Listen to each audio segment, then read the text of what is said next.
This is Chapter 7 Gathering Blue. In Chapter 6, Kira is waiting outside to hear where she's going to live. She's with Matt and Matt's dog, Branches. Jameson, the man who defended her, shows her to her new room inside this great old building, the edifice building. Matt and Kira are surprised by everything because the furniture is beautiful. Remember, everyone else lives in very basic houses.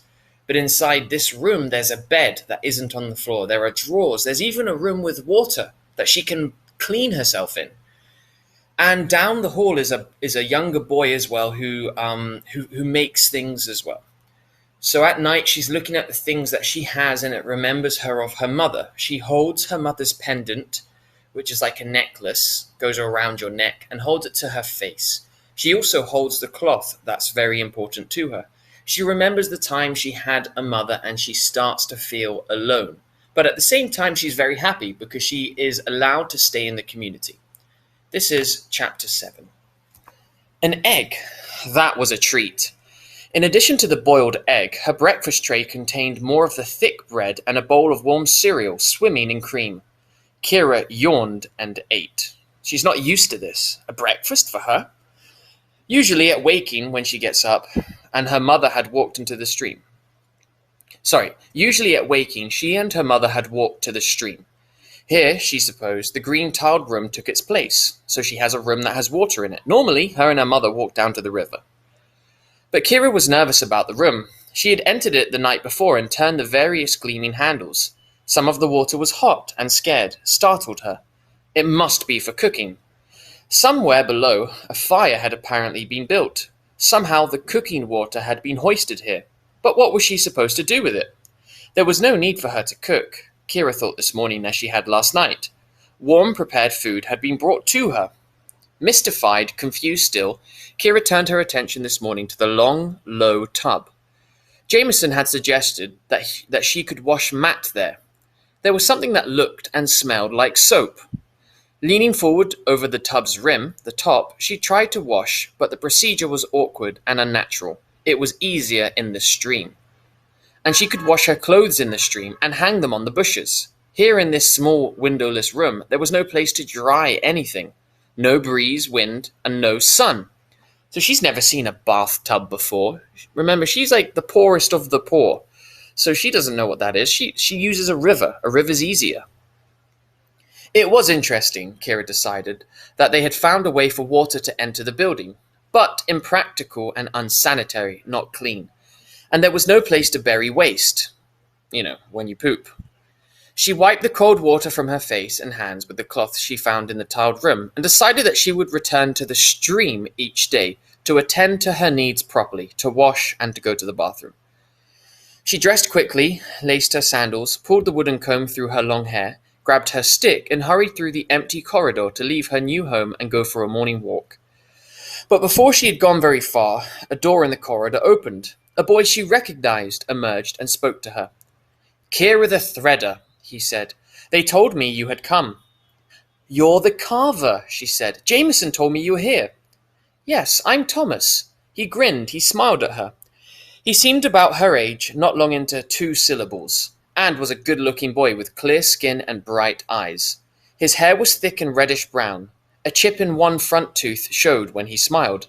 "This is where I live," he explained. He opened the door wider so that she could see inside. So Thomas is a carver. He creates things out of wood that everyone likes in this community. And she's Kira, the threader, the person that sews. Sombras, I think it is. His room was like hers, though on the opposite side of the corridor, his window view was to the wide central square, the plaza. She noticed too that his room seemed more of a lived-in space. His things were strewn around. "This is my workroom too." He pointed, he gestured, and she could see a large table with his carving tools and scraps of wood. "And there's a storage room for supplies," he pointed. "Yeah, mine's the same," Kira told him. "My supply room has lots of drawers. I haven't started work yet, but there's a table under the windows, and the light is good there. I think that's where I'll do the threading." "And there? That door? That's your cooking water in your tub?" Kira asked him. "Do you use it? It seems like such a bother, annoying, when the stream is so nearby." "The tenders will show you how it works," he explained. Tenders? The ones who brought your food. That's a tender. They'll help you however you want. And a guardian will be checking on you every day. Good. Thomas seemed to know how things worked. It would be a help, Kira thought, because it all seemed so new, so foreign. Have you lived here for a long time? She asked politely. Yes, he replied, since I was quite young. How did it happen that you came here? The boy frowned, thinking back, with a thinking face on. I had just begun carving. I was a very little tyke, but somehow I had discovered that if I took a sharp tool and a piece of wood, I could make pictures. Everyone thought it was quite amazing, he laughed. I guess it was. Kira laughed a little too, but she was remembering herself very small, finding that her fingers had a kind of magic to them when she held the coloured threads. Seeing her mother's astonishment and amazement and the look on the face of the guardian, it must have been the same, she thought, for this boy. Remember the story when Kira's weaving something, she's making something, and the guard and the mum are like, wow, that's amazing? The same thing happened to the boy, but the boy was making something out of wood. Somehow the guardians heard about my work. They came to our cot, our house, and they admired it. So similar, Kira thought. Then, Thomas continued, not long after, my parents were both killed during a storm, struck by lightning both at once. Kira was shocked. She had heard of trees felled by lightning, but not people. The people didn't go out during thunderstorms. Were you there? How did you stay safe? No, I was alone in my cot. My parents were doing an errand of some sort, some kind of job. I remember that a messenger had been sent for them, but then some guardians came and got me and told me of their deaths. It was very fortunate that they knew of me and felt that my work was of value, even though I was still small. Otherwise, I would have been simply given away. But instead, they brought me here. I've been here ever since. He gestured around the room. For a long time, I practiced and learned, and I've made ornaments for many of the guardians. Now, though, I do real work, important work.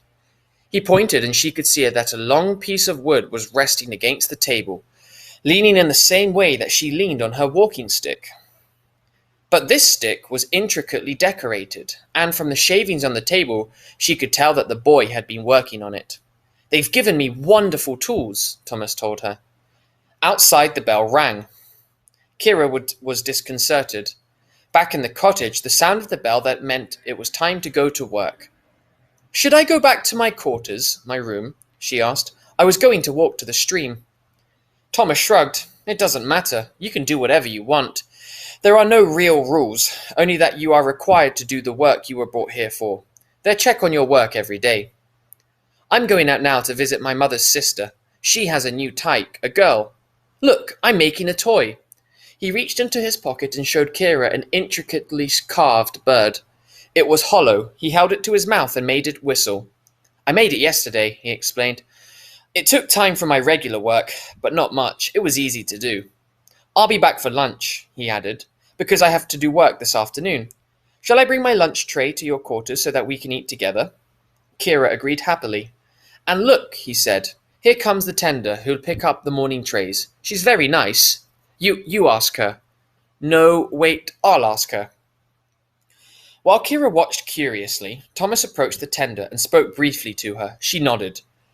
You follow her back to your quarters, Kira, Thomas said. You don't need to go to the stream. She'll explain the bathroom to you. See you at lunch. He put the little carved bird into his pocket, closed the door to his room, and headed down the corridor. Kira followed the tender back the way she had come. Jameson came to her room shortly after lunch. Thomas had eaten and hurried away to his quarters to resume work. Kira had just gone into the small room lined with drawers and slid open the one containing the singer's robe. She had not yet unfolded it. She had never been allowed to touch it before, and was in awe now and a little nervous. She was staring down at the lavishly decorated fabric, the beautiful dress, remembering her mother's deft and gentle hands holding the bone needle, when she heard the knock on her door and heard Jameson come in. Ah, he said, the robe. I was thinking that I must soon begin my duties, Kira told him, but I'm almost afraid to start. This is so new to me. He lifted the robe from the drawer and carried it to the table by the window. There in the light, the colours were even more magnificent, beautiful, and Kira felt even more inadequate, not good enough to touch something so beautiful. Are you comfortable here? You slept well? They brought you your food? It was good? So many questions. Kira considered, thought about whether to tell him how restlessly she had slept, and decided against it. She glanced and looked at the bed to see if the bed coverings would show her tossing and moving, and noticed for the first time that somebody, probably the tender who brought and took away the food, had smoothed everything so that there was no sign that the bed had been used at all.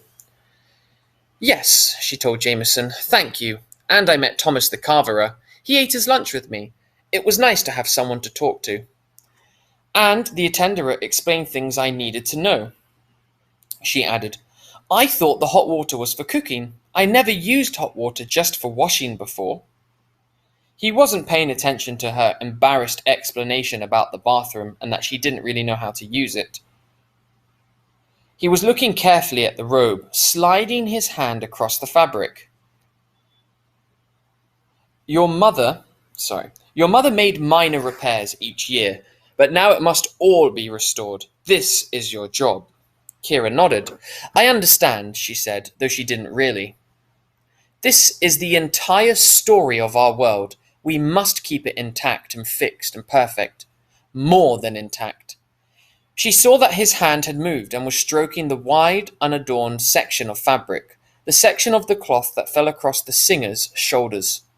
The future will be told here, he said. Our worlds depend on the